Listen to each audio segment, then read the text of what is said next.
So seventh chapter, it's a very small chapter and it's a very sweet chapter. There is less of mm, there is a very small section which is like super philosophical, but the rest is all like the little bit questions and then a lot of realizations of Vidura and Maitreya.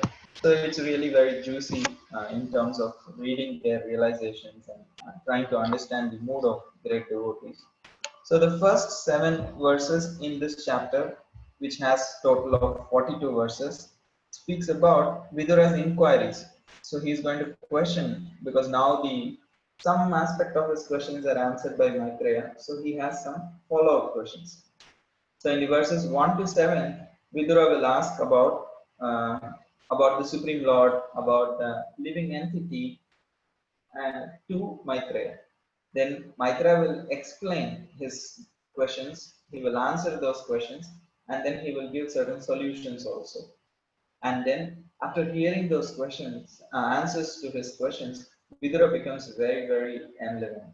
So now after hearing the answers of Maitreya, he develops such clarity that he wants to thank Maitreya and share his realizations. What is his realizations after hearing Maitreya? What is his knowledge that he is gaining from Maitreya? And after that, after explaining and glorifying Maitreya, he asks more questions. So we will, when we go there, I'll explain other details. So after the questions of Vidura, he continues to encourage Maitreya that how he is very eager to hear from Maitreya. So in short, Vidura first asks 2 questions, Maitreya answers, and then Vidura asks, encourages Maitreya, congratulates him, and thanks him for his answers, and then asks more questions. So it's a sandwich. Before a question in the verses 21 to 38, he glorifies, and after asking the questions also, he glorifies. So this is like kind of a trend in Bhagavatam. They don't just ask, like, no, I'm not indicating anything here. Please don't take me. It's just kind of a general trend in Bhagavatam. Wherever there is some questions, they will have some kind of glorification of Krishna Katha, glorification of the speaker, or glorification of the subject matter. And then again, they will show some encouragement or something like that to the speaker to inspire to speak more, something like this. So this is what this predominantly this chapter is consisting of.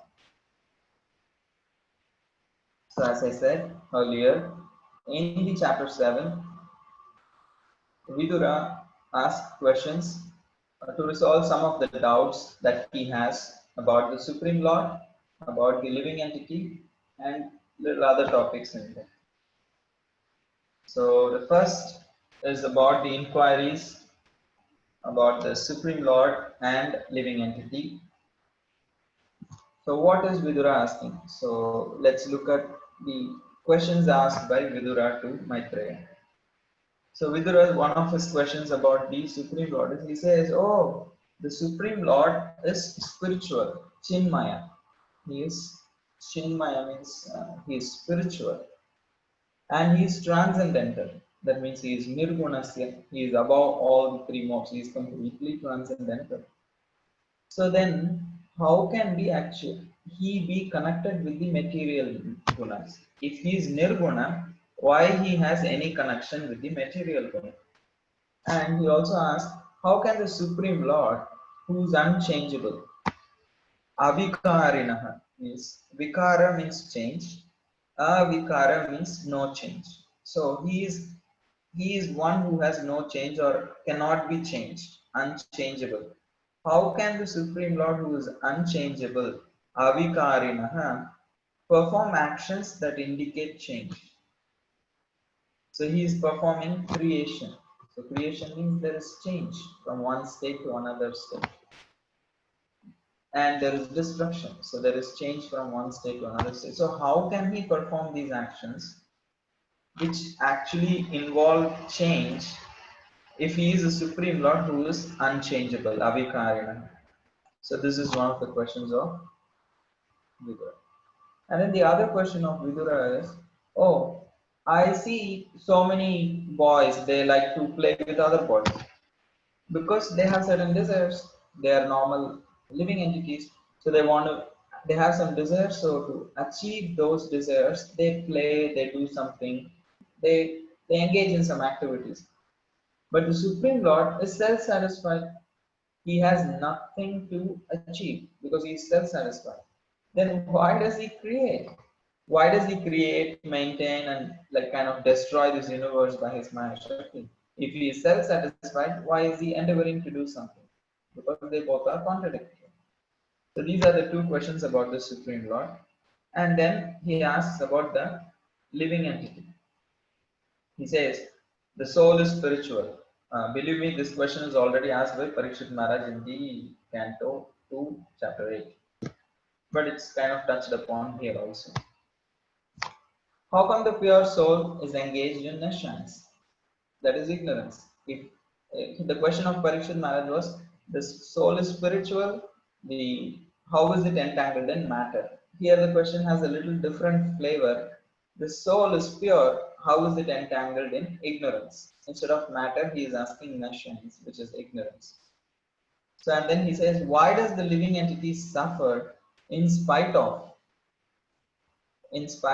the Lord's presence in his heart? If Lord is present personally in his heart, why is it that the living entity suffers? And he says, oh, my mind is completely confused on all these topics. You please clear my doubts. So he asked some questions about Jiva, the Supreme, and the Supreme Lord. About Supreme Lord, he asked, the Supreme Lord is transcendental, so how is he connected with the three modes? The Supreme Lord is unchangeable, why is he doing actions that seemingly change? The Supreme Lord is supposed to be self-satisfied, why is he creating, maintaining, and destroying the universe? About Jiva, he said, the Jiva is pure, why is it entangled in ignorance? The living entity is always accompanied by the Supreme Lord, then why is he suffering? So these are the questions that he asked. And Maitreya very interestingly answers these questions. He does not go in a very, okay, you ask this question, this is my answer. He kind of gives a summary. The answer is more of a summary and it's indirectly kind of answering the question, especially about the Supreme Lord. So regarding the Supreme Lord, Maitreya says, some people say the Supreme Lord is actually overcome by illusion. So the Mayavadis generally say the Supreme Lord is overcome by illusion, and yet he is unconditioned. Because if you see the questions of Vidura, he himself says, hey, the Supreme Lord is transcendental. Okay, if he is transcendental, he is transcendental. So there is what is the question about of him getting uh, what do you call getting mm, contaminated by the association with the material modes, because he is already transcendental, there cannot be any contamination. So the question, Vidura, Maitreya is saying, your question is illogical. If you really agree that the Supreme Lord is transcendental, the Supreme Lord is unchangeable, the Supreme Lord is self-satisfied, then that itself proves that these other your questions are all wrong. If you ask how is like not everything about the Supreme Lord you cannot understand. That is why he is unlimited. He can solve those paradoxes. He can be unchangeable and still do things which can look like it's changing. He is self-satisfied, still he can make sure there is creation, maintenance, and destruction. He is transcendental and still he can involve within three modes in such a way that he will never be contaminated because he is transcendental. So that is why Maitreya says the question itself is illogical, because if you understand the Supreme Lord is unconditioned, then how can he be overcome by illusion? So there is no reasoning for your question. So if you accept those qualities of the Supreme Lord, and especially that if you understand that the Supreme Lord is unlimited, then he can do anything. There is nothing that is impossible for the Supreme Lord. So this is how he answers that question. Yes, Shumanto. So sorry, just a small clarification. What does it Yes. mean? Uh, Overcome by illusion means covered by Maya. That is what it means. Yeah, because Mayavadis say sometimes that he is overcome by Maya. The supreme Brahman is there, but when it comes into this world, temporarily it is covered by Maya. But it's still the supreme Lord. Something like that they come up. So that is why he's saying it is illogical. The Okay. supreme Lord can never be under the illusion of material energy. That is his stand. So Mayavadis tell that is Mahamaya, not that Yogamaya Samavritam, not that one. No. Okay. They say the Lord becomes, we are also, means they say it's not just the Lord. They say each and every soul is God. And Okay. if you ask them, hey, why are they suffering in different kinds of bodies like hogs and dogs? Then they will say, no, no, currently God is overcome by illusion. Wow. And you ask, hey, then Maya becomes powerful. They will say, no, no, it's just a pastime. So then that's what Prabhupada says, what is it a pastime being a hog and eating? So it's not a pastime. Okay. Okay, does Yeah, that? thank you, Prabhu. Please continue. So the now he answered the about the Supreme Lord. So now he is also answering about the jiva. He says all the problems for the jiva is only one thing. You may ask in various varieties the questions related to the jiva suffering, but the only solution is it has to give up its misidentification with the matter. He says the distress of the living entity is due to the misidentification alone. Actually, there is no factual background for the suffering. It's like more like the same analogy that Shukadeva Goswami gave. So if a person sees in a dream that his head is being cut off, so the pain that he is experiencing of his head being cut off cannot be true, because if his head was already cut off, he would not experience pain. And he won't be able to see his own head being cut off. It's never possible. So, why this analogy is being given? If the soul was actually suffering, then it would be actually matter. But it is not matter, it is spiritual. And the modes uh, cannot actually impose suffering unless there is any identification with matter. So that is why he gives another analogy to explain how when the moon reflects on the water, and when we look at the water, when the water shakes, it seems like the moon is also actually kind of trembling. But the moon is actually not being affected. It's just the perception, because we are looking down at the water and thinking the moon is part of the water. There is a misidentification of relationship with the water and the moon. That is why we think the moon is also trembling along with the water.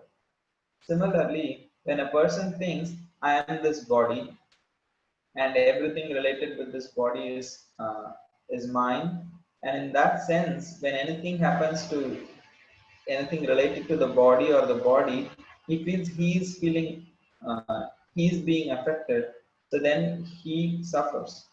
But if he becomes detached from this conception that I am this body, and he starts seeing his body as separate and how he is separate from his body and he can be unaffected in spite of the body undergoing changes, that misidentification or transcending the attachment with the body will solve all his problems. And we may say, oh, it sounds so nice, and we have been hearing it from a long time, but it doesn't seem like it is so easy to give up this misidentification. Okay, I see here two participants raise hands.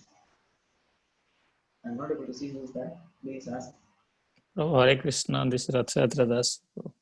Hare Krishna. Uh, so, if we are convinced, Prabhuji, that we are not this body, we are soul, that's one thing, means we can overcome a lot of things. But what about the physical pain, that will trouble soul, suffering may be two kinds. We can say if we are having pain or going through something, but we can convince ourselves, yes, I am not the body, so body is being pain. But when body is suffering physically, I'm talking about, soul will be getting pain, no? Because the moment body is useless, soul leaves this body, and goes to another body. So how do we distinguish between that? I understand what you are saying. Yes, some difficulties are there. We can convince ourselves, yes, this body is temporary thing, so I am something else. So, but pain doesn't go away, you know. That is a Prabhu, type of suffering, you know. Mental is one thing, but physical, how do you say that, you know, soul is not getting pain? So if I Prabhu, understand your question, can I add one point on this, Prabhu? yes, Okay. Ritesh. Prabhu, You so the suffering in this world, is it the suffering and happiness? Are they both related to mind when we talk about suffering and happiness of this world, or soul still gets pleasure or suffering when we talk about sufferings of this world? Is it mind or is it soul? Okay, so if I understand Ratyatra Prabhu's question first, he is asking, it is on one level we say the suffering is because of the misidentification. So it could be like a mental thing. Okay, I don't identify, some mental sufferings can be overcome. But what about the actual physical pain, that something very much a reality on the platform of the body or on the platform of the matter? It is the pain is real. So how is that the soul can overcome the real physical pain which exists? And the question of Ritesh, is this your question, Ratyatra Bro? yes, bro, that is correct. Yeah, for my understanding. And Yes. Ritesh Prabhu is adding that is when we say the happiness and the distress that we experience in this world, are we referring to the mental happiness and distress that one experiences through the mind, or the soul is experiencing happiness and distress? So what are we referring to, the mind's happiness or the soul's happiness? Is that right, Ritesh Prabhu? Yes, Prabhu, because I heard in one of the lectures, someone asked Bhakti Rasamrit Maharaj that we are suffering when our body is suffering, but Bhakti Rasamrit Maharaj said that the suffering is all in the mind. So Hmm. I was a bit confused because our body is having a pain. So the suffering is real, right? It is not in the mind. Our body is suffering. So how can we say which suffering is this? Body, mental, soul? If you can shed some light on this. Srila Prabhupada, I remember exactly, I can't pull it out now, but surely Srila Prabhupada also spoke about this mind, suffering related with mind, so that I'll come to the later. First, I will start with the question of Ratyatra Prabhu asking. On the mental level, that identification can be like kind of overcome, but what about physical pain? So, what comes to my mind first is when we say, like Krishna also says in the Bhagavad Gita, Matra sparshe kaunteya sitoshna sukha dukkadaha agama payino nitya samskritik sarshva bharata. He says tolerate.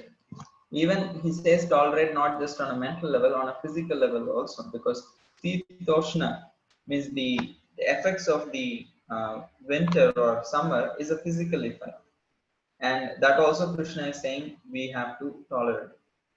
And we can see, and at many times, an advanced devotee who goes through some physical disease or terminal disease, still there may be a lot of physical pain that they're going through, but still they can be aloof, they can be happy, and they can be able to remember Krishna and be completely above that. They are experiencing, it is not that the physical pain is not at all felt, but on the other hand, their absorption in Krishna actually helps them overcome that pain. And this is what Maitreya Rishi is going to answer from verse 12, 13, and 14. How does this misidentification can be overcome? How can this misconception can be given up? What is the process?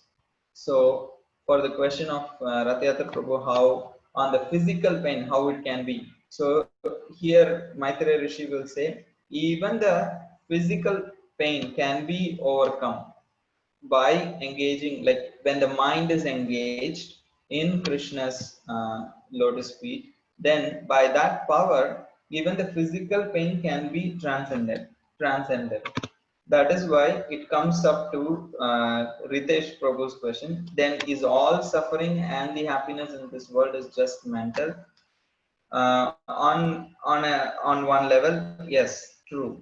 It is all mental because the real happiness of the soul is Satchitananda. That Ananda is the aspect of Hladini Shakti, is an aspect of spiritual happiness. It's a spiritual potency.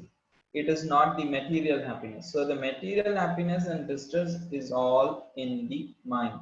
That is, and Srila Prabhupada, how did he explain this point? He once said, I think it is Stalin, who was a dictator, and he was about to get an operation, surgery. And for the surgery to happen, he has to be put into anesthesia. But he was so uh, like he did not have the confidence that if he is put into anesthesia, will his associates get him back? He thought they will put him into anesthesia and kill him. So he did not want to have anesthesia, and the doctor said without anesthesia he won't be able to tolerate the pain of a surgery because it's like cutting your body open, like it's not a bearable pain. So the doctors were trying to convince him, but Stalin said no. If you put me into anesthesia, I don't have faith or trust on anyone that I'll be again coming alive. So he actually went through a whole surgery without anesthesia. And Prabhupada was pointing that how come even a materialist, if he wants to tolerate the pain and suffering of the body, just a materialist, a gross materialist, for the sake of materialistic results or considerations, if he could tolerate, how did he tolerate? It is not possible. Like a kind of a surgery happening without anesthesia, most people will die of the pain and just seeing the blood and everything. But here he was fully alert and alive and conscious and tolerated the pain because the mind is focused on, I don't want anyone to take over my position. So the mind was fully strong. I can take this. I can take this pain. So to some extent, or I would say, it is all the happiness of the and the distress of this world is based on the mind. If we can focus on Krishna, even when a very bad material situation is happening to us, on an emotional level or on a physical level, if we are really on a higher platform, we can overcome.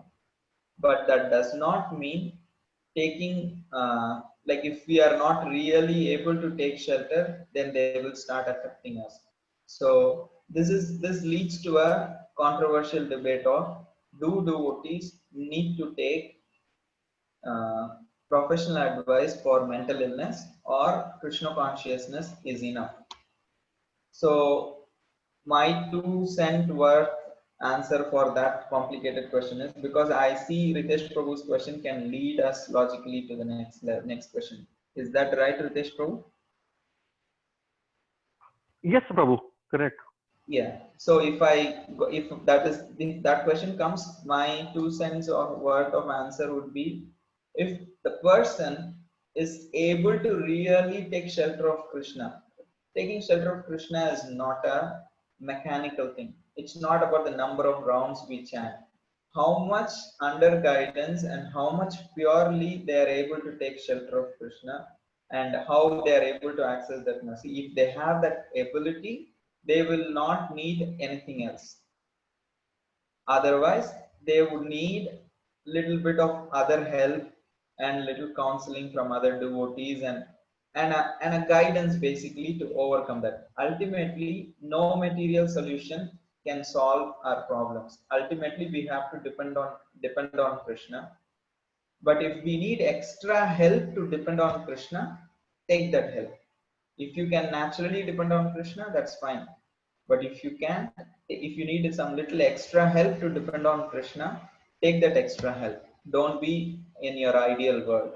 And don't think you don't need to depend on Krishna just because you have some material help.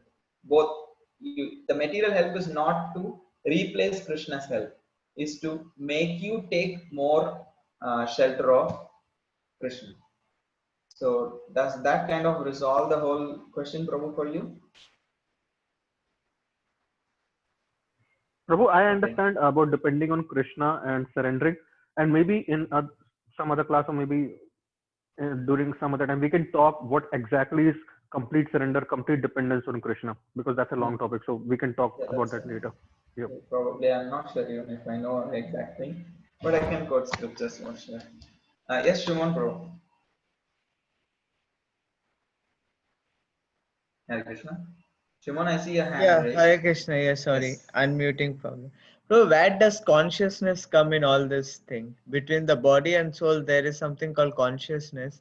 Is Mhm. it that the pain is basically because of the presence of consciousness? Yeah. Because you see, anesthesia, there Mm. is absence of consciousness, and therefore Mhm. the soul doesn't feel. So Mhm. is it the consciousness that makes us feel the pain? Because this is what many times Jayadvaita Maharaj says, when he gets a lot of things, it's the consciousness. Or sometimes athletes have a lot of pain, but then they go through it, they don't feel it. But during the game or after, when they come back, when you think in your mind and when your consciousness is thinking of the pain, then you get the pain. So I was asking in this regard. The consciousness, in one sense, if when you refer it to the consciousness as chitta, what I've heard is chitta has four parts, which is mind, intelligence, ego, and the contaminated consciousness. So it's all functional because it is a subtle element. Never we see in any scripture a description of mind as it is made up of a certain matter or it is anything else. It is only distinguished on the basis of functionality. Okay, mind accepts and rejects, intelligent analyzes, ego like identifies. So through functionality, we differentiate these subtle body functionalities. In essence, they are all one. They are one unit, and depending on the functionality they do, we know whether it is mind, intelligence, false ego, and or the contaminated consciousness. So when the consciousness is purified, then then the pure devotee can actually overcome whatever is going on in the body. But it's extremely an advanced level. So does that kind of solve, because we are just in the 10th 11th verse, we have a whole chapter to cover and it is 7:54. Is that fine? I can go ahead. Hare Krishna. Yes, sorry, you can continue, Prabhu. Like audible. Hare Krishna. Yes, Prabhu, you can continue. Sorry. So now Maitreya Muni, I have answered something, but here Maitreya Rishi is actually answering the questions of Vidura in relation how that misconception, how it could be overcome through the process of bhakti. I I honestly feel this chapter I don't want to rush because there are such nice verses from. So we will just stop at the 14th verse.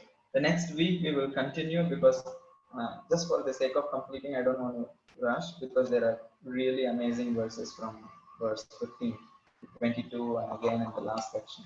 So we'll just take two more verses for today and then at 8 we will stop and then next week we will take other verses.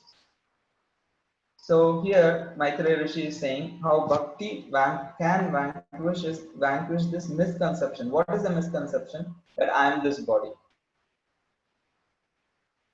That misconception can be changed by the practice of bhakti. So he's saying savai nivritti dharmena vasudevena anukampaya bhagavat bhakti yogena tirodhatte shanairiha. Will that happen like immediately? So some places it is said immediately, but here it is said gradually. So how do you reconcile? Some places you say, if the second verse of Bhagavatam says, Sadyo hridyavar udhyate atra. Sadyah means quickly. When you read Srimad Bhagavatam, Sadyo hridyavar udhyate atra. The Supreme Lord gets established in the heart of a devotee who is reciting or studying Srimad Bhagavatam quickly, sadhya, immediately. And here it is said the misconception will go gradually. If the Lord is coming immediately, then why is the misconception going gradually? It should also go immediately.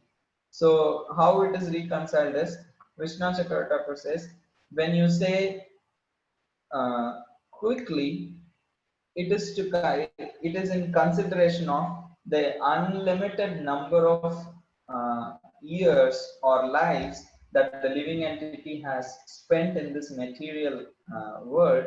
Compared to that, what has happened in one life is quickly. So that is why in those verses, when the whole material existence of the living entity is taken into consideration, then it is considered to be actually quickly. However, in these verses, when it is said gradually, that means in this life, when you begin to practice bhakti, don't expect anything overnight. Don't expect, oh, yesterday I started chanting Hare Krishna, I should be giving up my misconception tomorrow. No, don't expect overnight results. That's why he's saying what we should be doing. We should be doing the process of devotional service. Bhagavad Bhakti Yogena. Okay, I do Bhagavad Bhakti Yogena. I am sincerely chanting. I am sincerely endeavoring. So will I achieve, will I give up misconception? No. Vasudevena Anukampaya. By your Bhakti Yoga, you have to achieve the mercy of Krishna.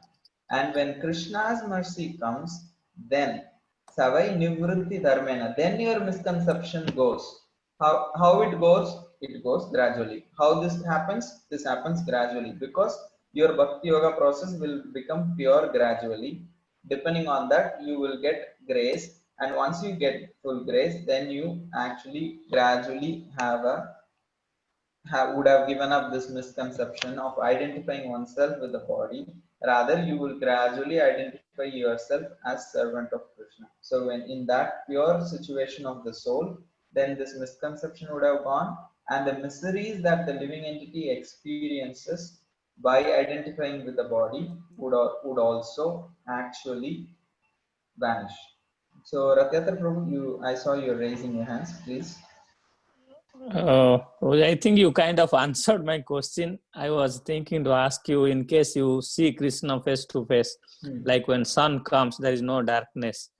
So can I take, as you said, once you realize Krishna more and more, obviously, things, all misconception goes away.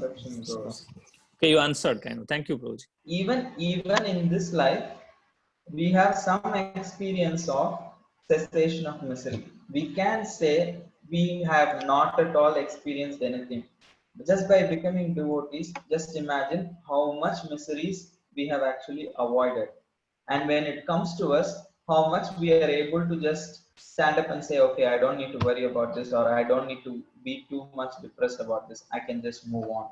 So even in this life, with whatever ability with which we are practicing the purity with which we are practicing Bhakti Yoga, still we can experience certain level of freedom from misery. What to speak of complete cessation of misery when we achieve full perfection. So agreed, Prabhuji. Yeah.